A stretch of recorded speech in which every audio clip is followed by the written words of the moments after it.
예수님께서 오병이어의 기적으로 수많은 사람들을 배부르게 먹이신 이후에 지체하지 않으시고 제자들을 바다 건너편으로 먼저 배를 태워 보내셨다라고 기록을 하고 있습니다. 아마도 제자들은 오병이어의 기적에 감격하고 감동으로 그곳에 오랫동안 머물고자 했지만 예수님께서 의도를 가지시고 간곤에서 제자들을 배에 태워서 보내셨다는 것을 우리가 알게 되어집니다. 같은 사건을 다루고 있는 요한복음 6장에는 그 이유를 분명하게 알려주고 있습니다. 요한복음 6장 14절과 15절입니다. 그 사람들이 예수께서 행하신 이 표적을 보고 말하되 이는 참으로 세상에 오실 그 선지자라 하더라. 그러므로 예수께서 그들이 와서 자기를 억지로 붙들어 임금으로 삼으려는 줄 아시고 다시 혼자 산으로 떠나가시더라.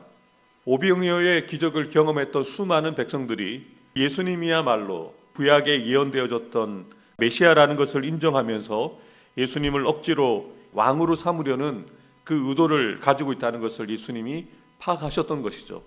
그래서 예수님께서 그것을 아시고 그 자리를 피하고자 하셨던 것입니다.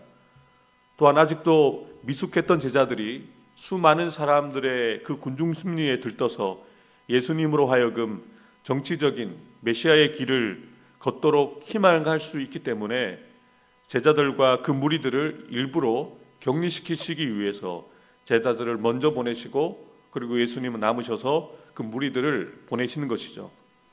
46절입니다. 무리를 작별하신 후에 기도하러 산으로 가시니라. 예수님께서는 제자들과 무리들을 다 보내신 이후에 늘 그러하셨던 것처럼 조용히 하나님과 독대하시기 위해서 기도하시기 위해서 혼자 산에 올라가셨다라고 소개를 합니다. 바쁘고 분주한 일상을 살아가셨지만 늘 하나님과 시간을 내어서 기도하고 또 그 사역을 준비하셨던 그 본을 친히 보여주셨던 것이죠. 예수님께서는 산에 기도하실 때 제자들은 배를 타고 갈릴리 바다를 건너는 중에 풍랑을 만나게 되어지죠. 48절입니다. 바람이 거스름으로 제자들이 힘겹게 노젓는 것을 보시고 밤 사경쯤에 바다 위로 걸어서 그들에게 오사 지나가려고 하시매 제자들은 배를 타고 갈릴리 바다를 건너가는 중에 예상하지 못한 풍랑을 만나게 되어집니다. 그런데 조금 전까지만 해도 이 배를 타기 전까지만 해도 오병이어의 기적을 직접 경험하였던 그 사건의 중심에 있었던 제자들이 그 받은 은혜를 기억하지 못하고 그 배에서 만나게 되어진 그 풍랑으로 인해서 두려워하고 있는 것이죠. 그 두려운 상황을 이겨내기 위해서 힘겹게 노를 저어보지만 그들의 힘으로는 그 풍랑을 이겨낼 수가 없습니다. 그러한 바로 고난의 때에 그 위기 순간에 제자들에게 어떤 일이 일어났습니까? 가장 고난이 심했던 그 위기의 순간에 바로 그때 예수님께서 제자들을 찾아오시는 거죠. 예수님이 필요로 할 때 예수님은 제자들을 찾아오시는데 바다 위를 걸어서 그 제자들을 찾아가시는 것이죠. 그런데 제자들의 반응이 예상 밖입니다. 우리 49절과 50절 말씀을 함께 읽어보겠습니다. 제자들이 그가 바다 위로 걸어오심을 보고 유령인가 하여 소리 지르니 그들이 다 예수를 보고 놀람이라. 아멘. 제자들이 자신들을 향하여 걸어오시는 예수님을 어두워서 그랬는지는 모르겠습니다만 또 바다 위를 사람이 걷는 것을 한 번도 이전에 경험하지 못했던 제자들이었기 때문에 그 예수님을 멀리서 보고 유령이라고 생각을 하고 소리를 지릅니다. 한 사람도 외에 없이 그 배에 함께 탔던 제자들 모두가 다 예수를 보고 놀란 것이죠. 여러분, 한 번도 경험하지 못한 그런 상황들, 위기와 위협을 느꼈을 때 사람들은 두려움을 가지게 되어집니다. 부정적인 감정이죠. 불편한 감정이죠. 긴장을 하게 하고 초조하게 하고 땀을 흘리게 하고 심장박동수가 올라가게 되어지는 자연스러운 그런 반응들이 일어나게 되어지는데요. 우리도 만약에 제자들과 함께 그 배에 탔었다라면 우리도 느낄 수밖에 없는 그런 두려움이라는 감정이죠. 한 사람의 예외도 없이 모든 제자들이 큰 두려움에 사로잡혔습니다. 이 마가복음을 기록하고 있는 마가는 제자들이 당시 이렇게 반응했던 이런 두려움을 가졌던 이유를 분명하게 밝히고 있습니다. 52절을 함께 읽겠습니다. 이는 그들이 그 떡 떼시던 일을 깨닫지 못하고 도리어 그 마음이 둔하여졌음이러라. 아멘. 풍랑을 만났고 어두웠고 한 번도 보지 못했던 사람이 바다 위를 건너는 그 상황을 보았기 때문에 두려움을 가졌다라고 설명하지 않습니다. 마가는 분명하게 예수님이 그 떡을 떼셨던 오병이어 사건의 그 의미를, 영적인 의미를 깨닫지 못했고 그 마음이 둔하여졌기 때문에 두려워하게 되었다라는 것을 설명했던 것이죠. 제자들은 분명히 오병이어의 기적의 사건의 중심에 있었습니다. 그리고 떡을 나누고 물고기를 나누는 중요한 역할들을 감당했던 제자들이었죠. 그런데 그 일에 직접 참여했음에도 불구하고 이 사건의 의미를 전혀 이해하지 못했습니다. 오히려 그들의 마음이 딱딱해져서 예수님이 어떠한 분인지에 대해서 정확하게 알지 못했고, 그래서 지금 바로 자신들 앞에 서 계시는 예수님을 알아보지 못하는 것이죠. 자신들을 구원하기 위해서, 자신들을 살려주시기 위해서 찾아오신 예수님을 알아보지 못하고 오히려 유령이라고 소리를 지르는 것이죠. 그들의 마음 속에 예수에 대한 분명한 확신, 믿음이 없었기 때문에 이렇게 두려워했다는 것을 분명하게 성경에서는 기록하고 있는 것이죠. 그런데 제자들만 어찌 이러한 모습을 가지고 살아가겠습니까? 우리들도 하나님께서 주신 은혜를 받으면서 살아감에도 불구하고, 또 우리가 하나님의 말씀을 읽고 기억하고 살아감에도 불구하고 우리가 한 번도 경험하지 못한 상황들을 만나게 되었을 때, 우리의 힘으로 이겨낼 수 없는 고난을 만나고 어려움을 만날 때 우리도 이 두려움이라는 위험과 위협 가운데 자연스럽게 일어나는 이 부정적인 감정을 우리가 가지게 되어진다는 것이죠.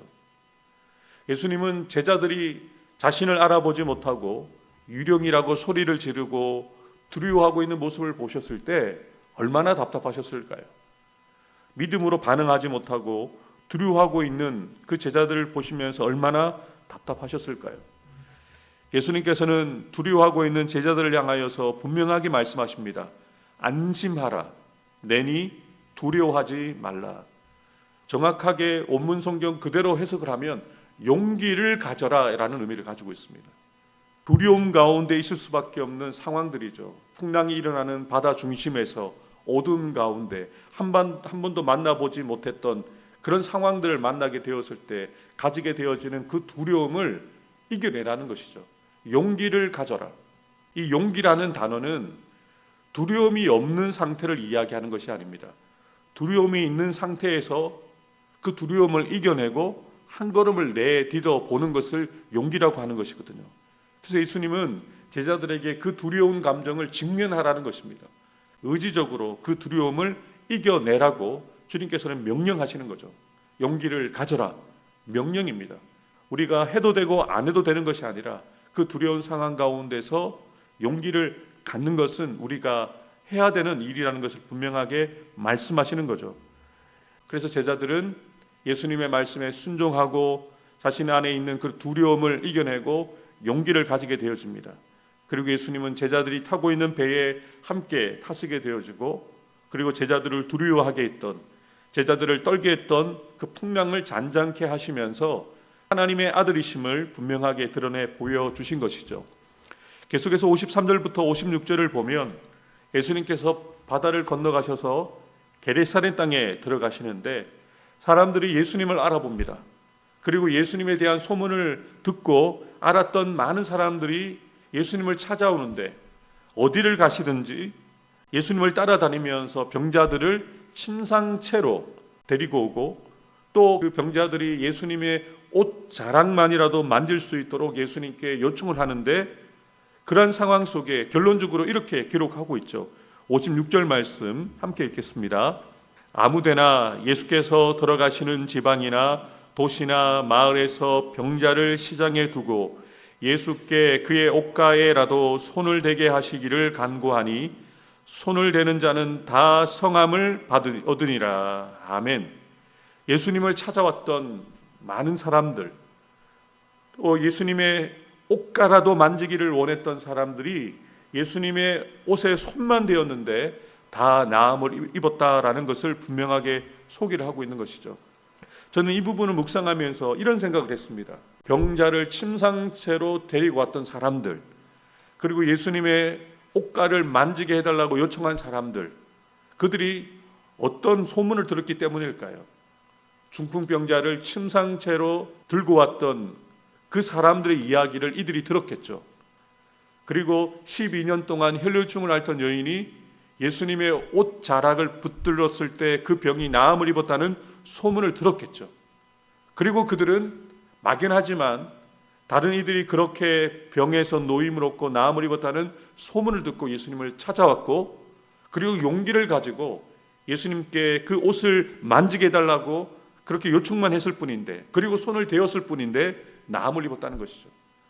단지 소문으로만 알고 있었던 예수님이 아니라 그 믿음으로 주님 앞에 나아갔을 때 예수님은 그들의 믿음을 보시고 그들을 고쳐주셨다는 것이죠. 이 새벽 저와 여러분들도 예수님께서 우리의 모든 문제를 해결해 주시고 우리의 질병을 치유해 주실 수 있는 분이라는 것을 우리는 소문을 들었고 우리는 알고 있습니다. 그런데 그 소문만 들어서는 되어지지 않죠. 예수님께 나아와야 합니다. 그리고 예수님의 옷자락을 붙드는 의지적인 결단을 가지고 행동으로 우리가 나아가야 하죠. 이 새벽에 우리의 마음 가운데 찾아오는 두려움들, 염려와 걱정을 가지고 오늘 하루를 우리는 살아갈 수밖에 없습니다. 이 두려움은 자연스럽게 우리 안에 일어나는 부정적인 감정들입니다. 그런데 주님께서는 그런 두려움을 가지게 되어지는 여러 가지 상황들 가운데 용기를 가지라고 우리에게 말씀하십니다. 그 두려움을 이겨내기 위해서 의지적으로 믿음을 가지고 한 걸음 내딛고 주님 앞에 나아올 때에 두려움은 떠나가고 주님이 주시는 그 평안함을 가지게 되어진다는 것은 오늘 사건을 통해서 분명하게 말씀하시죠. 그리고 예수님을 찾아왔던 수많은 병자들처럼 예수님이 나의 병을 고쳐주시다는 확신을 가지고 예수님의 옷자락만 붙들어도 혈류증 앓던 여인처럼 나도 나음을 얻을 수 있다는 그 믿음을 가지고 주님 앞에 나아가고 우리가 기도할 때 두려움을 갖게 하는 그 문제들도 주님께서 풀어주실 수 있다는 것을 오늘 본문을 통해서 우리에게 분명하게 알려주시는 것이죠. 오늘 이 새벽에 저와 여러분들은 무엇을 해야 할까요? 이제는 우리가 우리와 함께 하시고 우리의 기도를 들으시는 예수님 앞에 나아가서 예수님의 옷자락을 우리가 붙들어야 합니다. 그 옷자락을 붙들고 주님께서 우리의 문제를 해결해 주실 수 있다는 확신을 가지고 우리가 기도할 때 우리도 우리의 삶 가운데 있는 그 문제들을 해결받고 고침을 받고 치유와 회복을 경험하게 될 줄 믿습니다. 오늘도 이 새벽에 믿음으로 주님의 옷자락을 붙드는 저와 여러분들의 길을 주님의 이름으로 축복합니다. 기도하겠습니다.